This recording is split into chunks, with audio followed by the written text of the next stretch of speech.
நீங்கள் கேட்கிற விதத்தை குறித்து ஜாக்கிரதையாயிருங்கள். நீங்கள் கேட்கிறதை குறித்து ஜாக்கிரதையா இருக்கிறது வேற, கேட்கிறப்ப என்ன டைமென்ஷன்ல ஐஸ்வர்யத்தை பேசுறோம், என்ன டைமென்ஷன்ல கேட்கிறோம், ரொம்ப முக்கியமானது.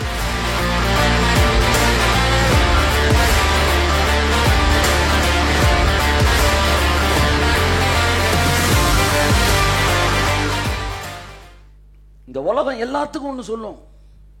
ஒரு பட்டனை திறந்து விட்டா நீங்க ரவுடி, ஒரு பட்டனை ஏத்தி போட்டா நீங்க கிறுக்கேன்,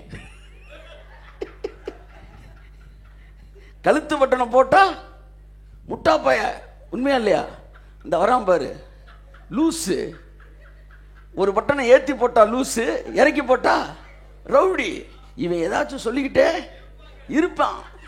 ஆனா நீ சத்தம் போடாம வெடி போடவே முடியாது. சோ கையை விடணும்னு ஒண்ணு நமக்கு லாக்கருக்குள்ள கையை விட்டு நகையக்கலாம்னு தோணலையே, ஆனா அவனுக்கு தோணுதே.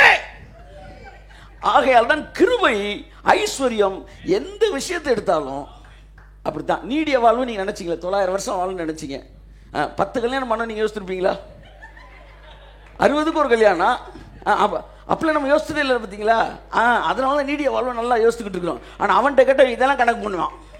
900 வருஷம் ஒரே ஆள்கிட்ட வாழ்ந்துகிட்டு இருக்குது சார். இவங்க ஒத்தே வரமாட்டாங்க சார்.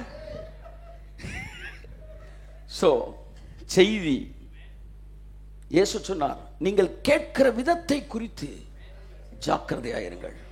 நீங்கள் கேட்கிறதை குறித்து ஜாக்கிரதையா இருக்கிறது வேற, கேட்கிறப்ப என்ன டைமென்ஷன்ல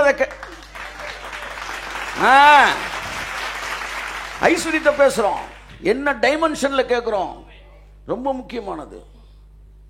ஆமென். வேன் கேட்டோம், ஆத்துமாக்களை கூட்டிட்டு வர்றதுக்கு வேன் கேட்குற ரைட்டா தப்பா? நான் தப்புன்றேன். சாரா எங்க இடத்துன்னு நினைக்கிறவனுக்கு ஒரே வேனு ஒருத்தனுக்கு ரைட்டா இருக்கு, ஒருத்தனுக்கு தப்பா இருக்கு. ஏன்னா நான் ஆத்துமாக்களை கூட்டுன்னு நான் நினைக்கிறேன், அவர் சாரா எங்க இடத்துன்னு நினைக்கிறாரு.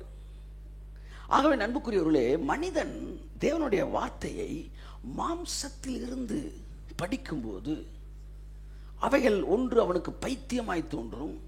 இல்லாவிட்டால் இயேசு பொருளாசையை பத்தி பேசினப்ப பரிசேயர்கள் அவரை கேள்வி பண்ணாங்க, இதெல்லாம் கதைக்காகுமாயா அப்படின்னு. மாம்சத்தில் இருக்கிறவர்கள் ஆவிக்குரியவர்களை ஆராய்ந்து நிதானிக்க முடியாது. நீங்க அவனுக்காக அவனை தன்னை கட்டணும், மதுரை பாசல் சொன்னா அவனை வந்து அப்படியே என்ன சொல்றது தாஜா பண்ணணும் அப்படின்னு நினைச்சீங்கன்னா நீங்க ஊழியக்காரனே கிடையாது. பவுல் சொன்னா பாருங்க, நான் தேவனையா மனுஷனையா யாரை பிரியப்படுத்த பார்க்கிறேன்? தேவனையே பிரியப்படுத்த பார்க்கிறேன். மனுஷனை இன்னும் நான் பிரியப்படுத்துகிறவனா இருந்தால் நான் தேவனுடைய ஊழியக்காரன் அல்லவே. நான் அதை ஒரு மனுஷனாலும் கற்கவில்லை, ஒரு மனுஷனாலும் பெறவில்லை. கர்த்தராகிய இயேசுவே எனக்கு அதை வெளிப்படுத்தினார். எனக்கு இந்த வெளிப்பாடுகளை தேவன் கொடுத்த போது நான் முந்தி அப்போஸ்தலர் ஆனவரிடத்தில் போகாமலும், முக்கியமான வார்த்தை, புதிய வெளிப்பாடுகளை கொடுக்கும் போது பழைய ஆட்களை போய் என்ன செய்யக்கூடாது, அங்கதான் விஷயமே இருக்கு. என் அன்புக்குரியவர்களே, பவுலுடைய ஸ்டாமினா எங்க நின்னுச்சுன்னா, இன்னைக்கு நிறைய யங்ஸ்டர்ஸ் பெருசுகளோடய திரியிறாங்க.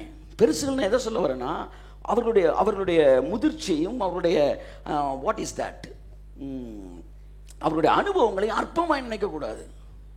நம்ம அற்பமாக நினைக்கிறவர்கள் அல்ல, ஆனால் அவர்கள் நிழலில் இருப்பதை பெருமையாய் பேசக்கூடாது. இவன் பேசுறதையும் பார்த்தீங்கன்னா இவனை எதுக்கு தேவன் படைச்சாரு அப்படின்னு இருக்காது, அண்ணன மாதிரியே தான் பேசுவான். They don't have any direct connection with God.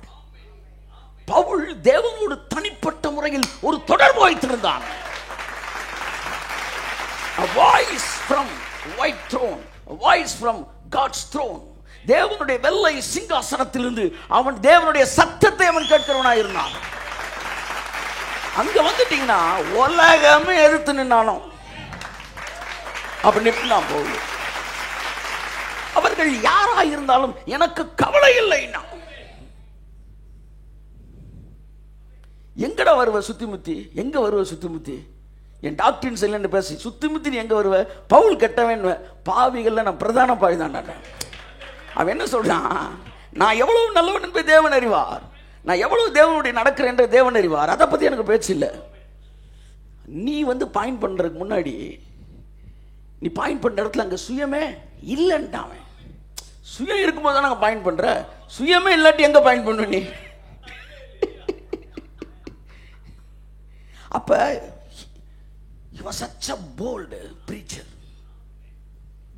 உங்களுக்கு நான் சொல்றது தான், தேவனுடைய ஆவிக்குரியவர்களாகிய நாம் மாம்சத்துக்குரிய பார்வையிலே வார்த்தைகளை பார்க்கவும் படிக்கவும் தியானிக்கவும் கூடாது.